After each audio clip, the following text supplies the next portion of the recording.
Aujourd'hui, nous allons voir la distinction et l'interconnexion entre différents concepts liés à une recherche, à savoir la distinction entre le titre, le thème, le sujet de recherche, la problématique et la question de recherche, l'objet de recherche, l'ontologie et l'épistémologie de la recherche, la méthodologie et la méthode, enfin la structure d'un écrit suivant les deux paradigmes d'une recherche. Tout d'abord, j'aborderai rapidement le titre, car finalement, celui-ci devrait être défini à la fin d'une étude, car il reprendra les différents concepts et probablement quelques éléments méthodologiques. En conséquence, je pense que vous ne devez pas perdre du temps à chercher un titre à votre recherche, pour le moment. Mais vous devez avoir un thème de départ, une thématique de départ. Mais qu'est-ce qu'un thème ? Par exemple, dans le domaine de la psychologie, l'autisme et les thérapies alternatives sont des thèmes de recherche. Ces thèmes de recherche sont très larges, très généraux et ne constituent pas encore ce que l'on va appeler un sujet de recherche. En effet, le sujet de recherche, de son côté, est un peu plus spécifique que le thème, un peu plus particulier, dans le sens où il est plus précis pour pouvoir orienter vers une nouvelle recherche. Il contient donc une formulation un peu plus longue qu'un thème de recherche. Par exemple, en médecine, la qualité de vie dans le cancer colorectal des patients suivant une chimiothérapie peut être considéré comme un sujet de recherche. Vous voyez qu'il est plus précis que le thème, qu'il contient plus d'éléments, et si nous devions insérer tous les mots-clés dans une base de données, nous obtiendrions en principe moins de résultats que si vous aviez inséré cancer colorectal, qui pourrait être une thématique du sujet.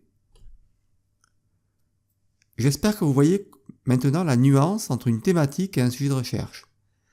L'entonnoir doit vous permettre de visualiser cet effort d'aller du général, à savoir le thème, vers le particulier, vers le sujet.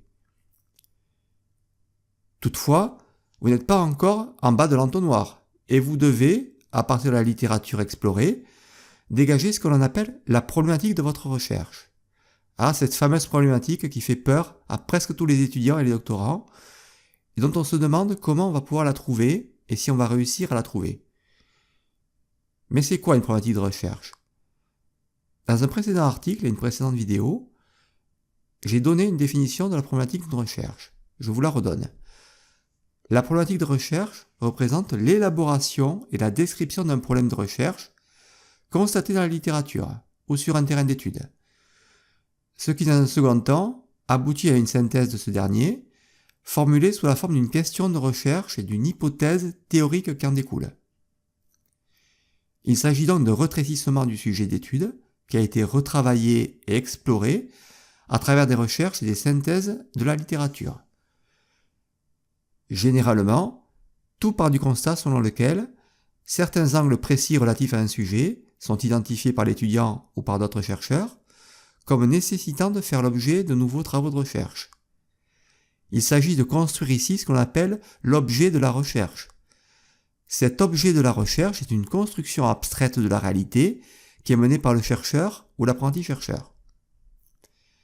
Cela passe souvent par le choix d'un cadre théorique qui va permettre de construire l'objet de la recherche, en posant d'abord la question de recherche. Le fait d'apporter une résolution à cette problématique doit avoir pour finalité d'apporter plus de connaissances au champ disciplinaire concerné, même modestement. Je vous invite à aller voir mon article de blog et ou la série de 4 vidéos sur la problématique d'une recherche. Je vous mets les liens dans la description. Si la problématique avec la question de recherche et ou les hypothèses de recherche ont permis d'objectiver la recherche que vous souhaitez mener, il va s'agir par la suite de vraiment opérationnaliser votre recherche à travers ce que l'on nomme la partie méthode. En effet, la méthode devrait découler naturellement de votre problématique de recherche. Toutefois, un certain nombre de questions doivent se poser et il est souvent nécessaire de s'interroger sur la posture ontologique et épistémologique que l'on va adopter dans sa propre recherche. Dans la recherche, on dit souvent qu'il existe 2 paradigmes, 2 courants dominants à un moment donné. Le premier paradigme serait qualifié de comblement dans le manque des connaissances. Le second paradigme serait qualifié de résolution d'un problème ou de démarche exploratoire. Dans le premier paradigme, à savoir dans le comblement des connaissances, les chercheurs sont vraiment académiques et donc très théoriques. Ils vont lire des articles de revue et identifier un manque dans la littérature existante, c'est-à-dire un knowledge gap. Puis ils vont développer leur recherche. C'est ce que j'ai décrit dans mon dernier article de blog qui s'intitule « Comment trouver une problématique de recherche ». Article que je vous invite à consulter pour trouver une problématique à partir d'un knowledge gap, un trou dans la connaissance, que l'on peut identifier notamment dans la littérature. Dans la résolution de problèmes et dans l'exploration d'un problème de recherche, qui est le second paradigme, les chercheurs sont peut-être un peu moins académiques, disons-le clairement, un peu moins scientifiques, car ils recherchent moins l'objectivité que dans la démarche précédente, à savoir le comblement des connaissances. Il va s'agir de résoudre un problème particulier, à un endroit donné, et dont l'objectif ne sera pas de généraliser les résultats, même si parfois il peut y avoir des tentatives de généralisation. En ce qui concerne l'exploration d'un problème, ce sera dans le cas d'une démarche dite exploratoire, où là aussi, il ne devrait pas y avoir de tentative de généralisation, le but étant de mieux comprendre un phénomène en l'explorant puis en le décrivant. Nous pouvons aussi considérer que finalement, nous pourrions avoir un continuum entre le fait de combler un manque de connaissances et résoudre un problème, et on va se situer sur ce continuum soit au plus près du comblement du manque de connaissances dans la littérature, soit vers la résolution du problème ou de la démarche exploratoire. Abordons à présent l'ontologie. Quelle est la signification de l'ontologie ? L'ontologie se définit comme étant la croyance au sujet de la nature de la réalité. Pensons-nous qu'il n'y a qu'une seule réalité, ou qu'il n'existe pas qu'une seule réalité, mais plusieurs réalités ? Nous avons nos deux paradigmes de recherche, et nous allons voir quelle est la nature de la réalité et donc l'ontologie au sein de ces deux paradigmes. Dans le paradigme du comblement d'un manque de connaissances, nous allons le qualifier de positiviste, d'objectiviste. En effet, la réalité est unique et externe à nous, car on ne peut pas l'évaluer directement, la réalité étant indépendante des observateurs qui la décrivent. Dans cette optique, les chercheurs peuvent se poser la question: y a-t-il une relation entre ces deux concepts, entre ces deux variables ? On va donc étudier les relations entre différents concepts. On appelle ça souvent une recherche causale, mais le plus souvent, cela reste une approche corrélationnelle. Dans le type de ce paradigme, il ne peut y avoir qu'une seule réalité. Par exemple, lorsqu'on mène une expérience scientifique selon une étude randomisée et contrôlée, les résultats sont significatifs ou ils ne le sont pas. Donc il ne peut y avoir qu'une seule réalité, dans le manquement d'un manque de connaissances. Lorsqu'il s'agit de résoudre un problème ou explorer un problème, vous vous en doutez probablement, il n'y a pas de réalité unique, et il s'agit de comprendre le contexte, les personnes. Il s'agit de décrire ce qui est observé. C'est pourquoi on va nommer ce type de recherche recherche descriptive ou recherche qualitative. Selon cette approche, la réalité est construite dans le contexte étudié. On parle d'approche constructionniste ou constructiviste, car différents contextes produisent différentes réalités. Il ne peut donc pas y avoir de réalité unique selon cette approche. Abordons maintenant l'épistémologie qui en découle. En effet, l'épistémologie est dirigée et va découler des croyances ontologiques du chercheur. L'épistémologie, c'est comment on acquiert les connaissances, comment on sait que l'on sait, c'est-à-dire la théorie permettant d'acquérir la connaissance. Dans le comblement de connaissances, l'épistémologie est dite empiriste, théorie d'après laquelle toutes nos connaissances viendraient de l'expérience. Ce qui entraînera la définition d'une méthodologie et d'une méthode en rapport, par exemple avec un questionnaire. On va tester des hypothèses au moyen de statistiques. Dans la résolution de problèmes, ou l'exploration d'un problème, l'épistémologie est dite interprétative, dans le sens où la construction des connaissances et des théories construites relève de l'interprétation des chercheurs, notamment grâce à l'analyse qualitative. Nous les avons déjà évoqués, mais la méthodologie et les méthodes, vous vous en doutez, vont quant à elles découler des croyances ontologiques et épistémologiques des chercheurs. Mais quelle est la différence entre méthode de recherche et méthodologie de recherche ? C'est vrai que nous avons tendance à utiliser de manière indistincte méthode de recherche et méthodologie de recherche.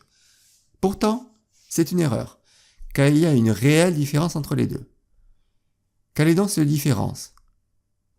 Une méthodologie de recherche représente la science, la philosophie des méthodes, et donc la théorie qui peut être présente derrière une ou plusieurs méthodes.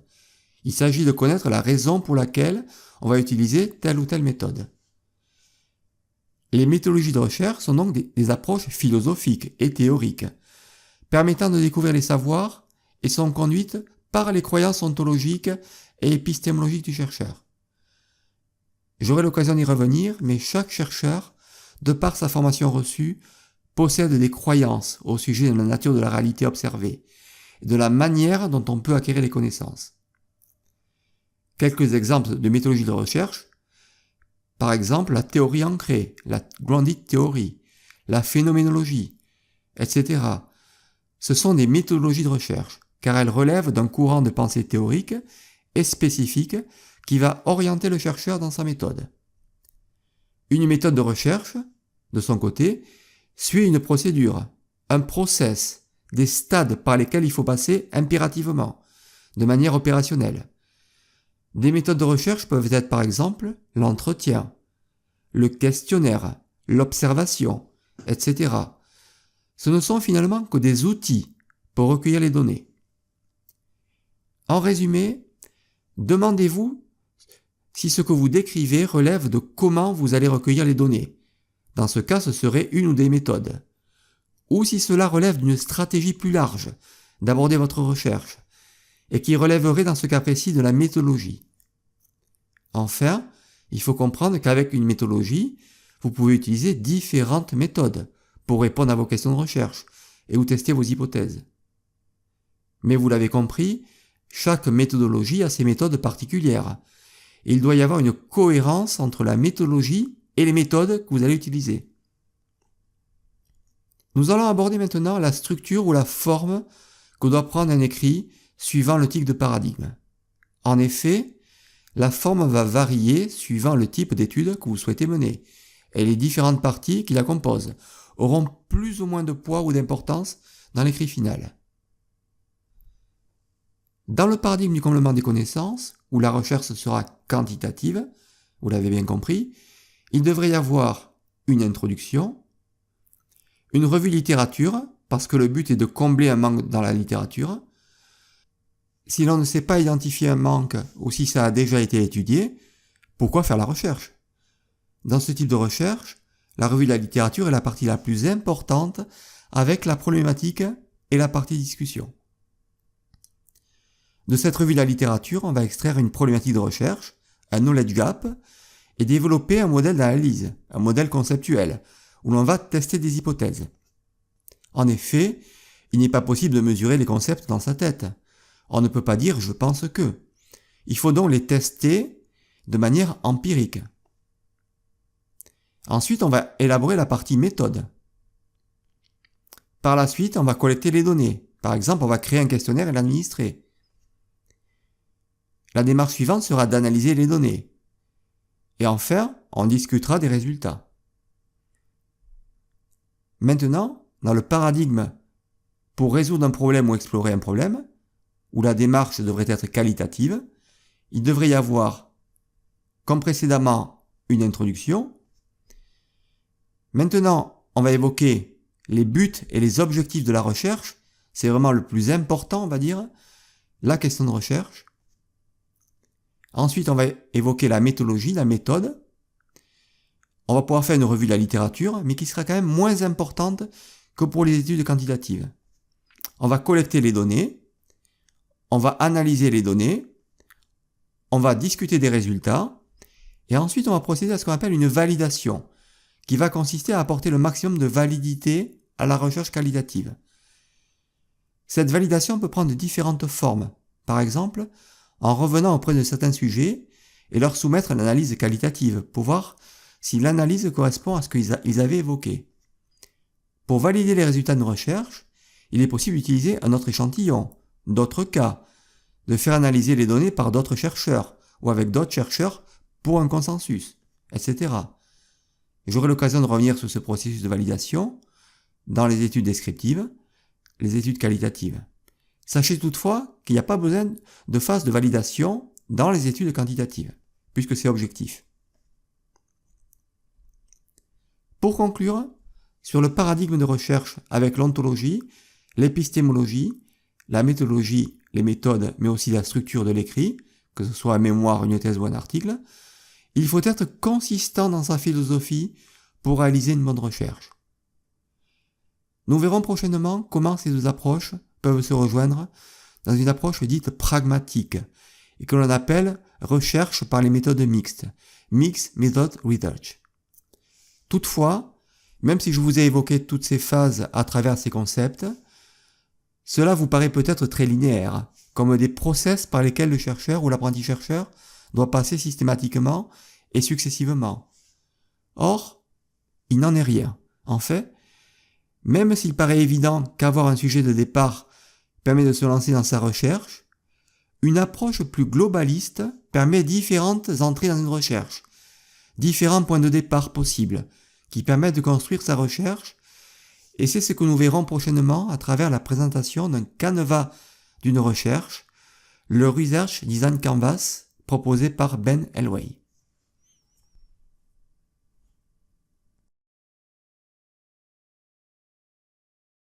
Voilà, c'est terminé pour aujourd'hui. Je vous invite à liker la vidéo si vous l'avez appréciée et à vous abonner à cette chaîne en cliquant sur le bouton s'abonner. Je vous dis à très bientôt pour une nouvelle vidéo. Merci.